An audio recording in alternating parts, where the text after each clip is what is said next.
Hello everyone, my name is Graystein and welcome to the Last Spell patch 1.0.2.14 rundown. So this is after their huge 1.0 patch. This is a little while after that. We've now got some balancing. It looks like, from skimming through some of this stuff, it looks like they've walked back some of their changes as well as buffed some things that I think maybe were kind of left behind a little bit. So we're going to run down through all of these different things here. I'm not going to go over absolutely everything, but we're going to go over the things that jumped out to me as the most important. I am an avid player of The Last Spell. I've played this game for years and I absolutely loved it. I played the demo way back when. I've got series on my YouTube channel, so if you want to see some gameplay of that, check it out. I've got a series where I basically started over after the reset and I'm a few runs in now, so I've got one in progress as we speak, so check that out if you're interested. Let's move on with the patch notes themselves. So, weapons, very, very important.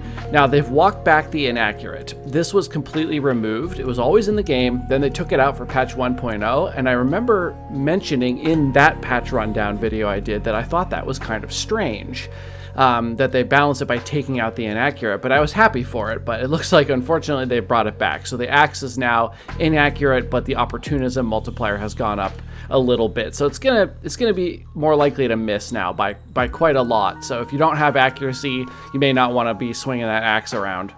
Two-handed sword got a small buff in damage. Usually these small buffs end up being quite a bit though, so this could be really, really powerful. The sledgehammer, so the two-handed one, the Mega Stomp skill that debuffed damage has gone down quite a bit. Honestly, 33% debuff to enemy damage was quite high, so 20% may not be as noticeable. So, you know, I'm hoping that this is still a useful weapon. I know it was a very popular weapon, but I never really liked it personally. But I'll have to see how it feels after this. And then the spear got a small update. The minimum damage went up 9, which is pretty good, and then the maximum went up a little bit as well. This one hurts me personally. The magic missiles of the wand, I feel like, was the only saving grace for that skill, in my opinion. But yeah, so the damage multiplier on the magic missiles has gone down from 1 times your damage to 0.85. So over 4 hits, this is going to be a dramatic change in the amount of total damage you can put out. So no longer is it just 4 regular attacks that you can split up. Now it's 4 lesser attacks, so you may find yourself having to double up those attacks from the magic missiles on units to finish them off now, whereas you may not have before. The poison damage of the one-handed crossbow has gone up. This is fantastic. The poison on the crossbow is an extremely useful tool on rangers because they struggle with armored units. They just don't have great ways to get through the armor other than poison, which now looks like we have a better amount of base poison on there. So if you want to buff that up, by all means. And then the blaze skill here has gone down a little bit. That's unfortunate. I really thought this was really fun. They've changed the propagation bounces from 4 down to 3, which I think is what it was before, and also lowered the damage. So they've kind of been all over the place with this skill in the past couple of patches, so I'll have to play with this to see how this one feels. Items, we've got some pretty minor changes, in my opinion, to these two things here. Perks, there's some interesting things here. The base poison of the poisonous skill has gone up a little bit. I think this will make a big difference. It's only 5 points, but this is very strong in the early game when you could first get it. It can really kill off low health units. It's sort of like a free fatality perk, but you could also use it to heal up. So I think this could be very strong in certain situations. Lone Wolf damage has gone up, which is great. It was hard enough to use this, but now it's going to be really worth having that one hero by themselves over on one side of the map. They've changed some of the blood magic stuff. I'm not going to go into this because it's very complicated. Critical Master got debuffed a little bit. The power bonus has gone down, and then the increase has gone down as well. That's too bad. I really liked this skill, having a character just critting for more and more and more and more damage until you finally one-shot the boss or something like that. They have nerfed human ballista. I understand why they've done this. The ballista strategy, either from the people and also the siege weapons themselves, has been taking over as one of the prime strategies for winning. So it's going to be sad to see these things nerfed, but I get why they had to do it.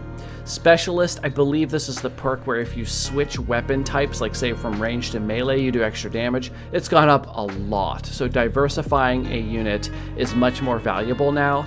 You can see having like an archer with a wand or something, switching back and forth between a bow and a wand. They're just doing tons of extra damage when they switch. Potent toxins, the poison damage bonus has gone up quite a bit, so that's really, really fantastic. Fortress Master, they've nerfed that range incredibly, so range down from 10 to 6, so watch out for that one. So the buildings, it looks like the maximum number of ballista that we can have has now gone down to 32. This has never applied to me because I have not been using that strategy, but here's the big one. The ballista cost has gone up ridiculously. 25 more materials to build a ballista now is huge. That is going to be extremely punishing. The cost of upgrading a ballista to the mounted ballista has gone down 5, but you know, in the long run you're still costing 20 extra materials to get there. And then the mounted ballista cost has gone up accordingly, of course. Watchtower got cheaper, that's probably good. Barricade got 1 point cheaper. I believe this is what the barricade was before patch 1.0, was 7 materials, so I'm glad to not be thrown off by that anymore.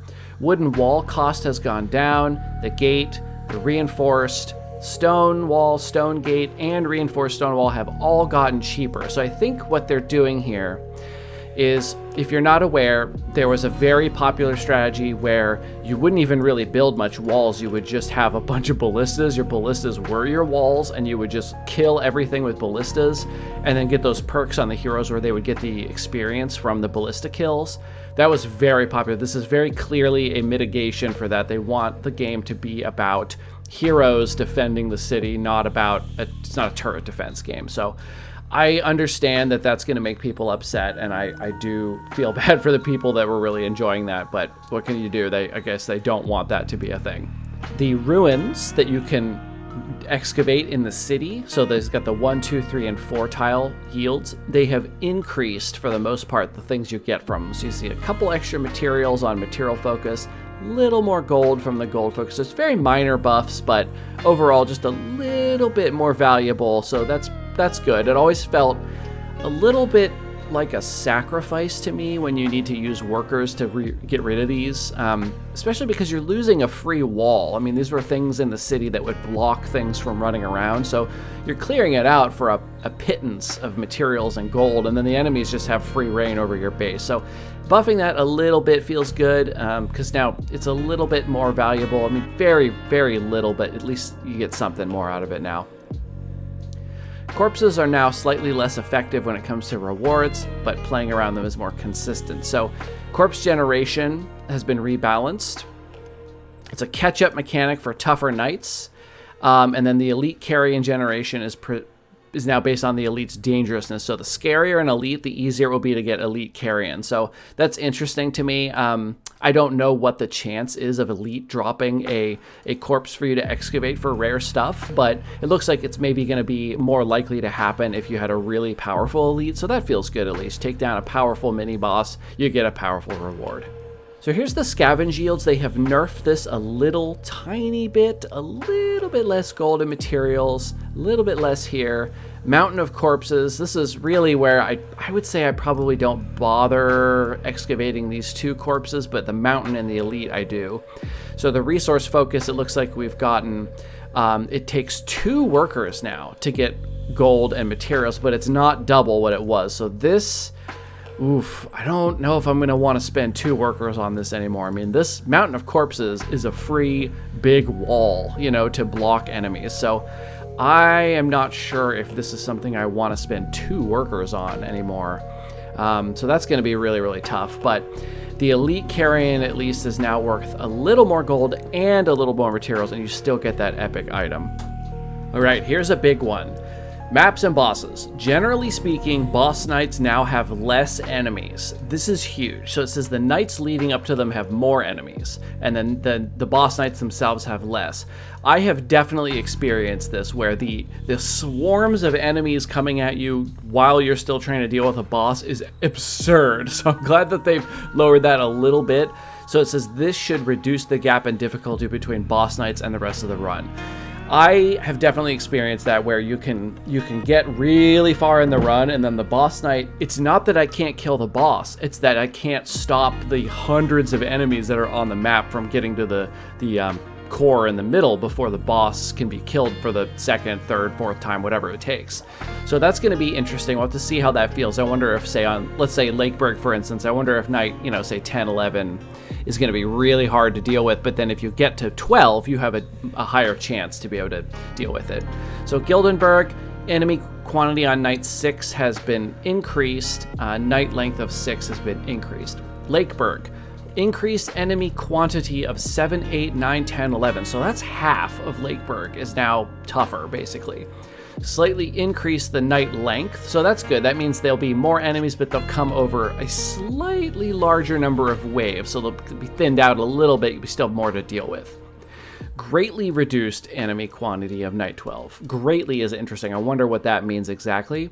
Reduced health and armor values on boss and their minions. So that's probably good. The boss, so like spoilers. So the boss, like, let's take Lakeburg again for an example. Setuzia would spawn these little fish people babies, and those things were extremely tanky to deal with. Their eggs were very hard to kill, and then once they popped out, they were extremely difficult to kill. It took a lot of resources to kill those. So I'm glad that those have been nerfed a little bit. It did feel like adding insult to injury sometimes when you're struggling enough as it is. So we'll have to see. I hope this doesn't make Lakeburg too easy, but hopefully this is a really good change. Glenwald, we have slightly increased enemy quantities on 6, 7, 8, and 9, reduced enemy quantity on night 10. And Elderlicht, we have decreased enemy quantities on nights 1 and 14. So I guess 1 was too tough. I don't know much about if that was too tough or not. We have several changes to omens. These just keep getting buffed, it seems like, which is good. I guess for them to be an attractive choice for an entire omen point, they had to be good, but this is interesting. 3 movement points for the celerity seems really strong to me, so I'm curious how that works. Extra supplies here, extra corpse materials. Bonus damage for defenses has been nerfed, so they've nerfed everything about ballistas, essentially. So good luck trying to maintain the ballista only strategy. You'll have to let me know how it goes. Omen of the Engineer, reduced damage on ballista and mounted ballista's secondary tile, and reduced damage on the catapult secondary tile. So again, more nerfs to the engineering and the ballistas and stuff, which is unfortunate. And then they also have a bunch of bug fixing here as well, so you want to check that out if you've been experiencing any of these bugs. So that is the patch rundown for patch number 1.0.2.14 as of Friday, April 7th. I want to thank everybody so much for watching. I hope this has been helpful for you. If you've been following along with the last spell, this is probably important information. If you haven't played in a while, then you're probably just going to want to read most of patch 1 and then sort of skim this one for any changes, because the game is quite a bit different if you haven't been playing in a while.